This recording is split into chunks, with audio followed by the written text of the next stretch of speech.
Ngayon naman ay magpapainit tayo ng mantika. Dahil, ayan. Ito yung pork steak.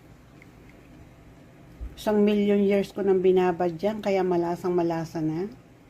Kaya gustong gusto ito ng mga kasama ko sa bahay. Kaya ito ang lulutuin natin for today.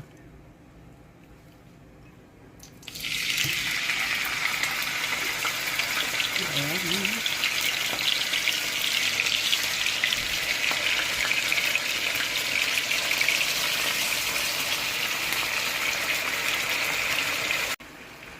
Luto na po yung ating pork steak.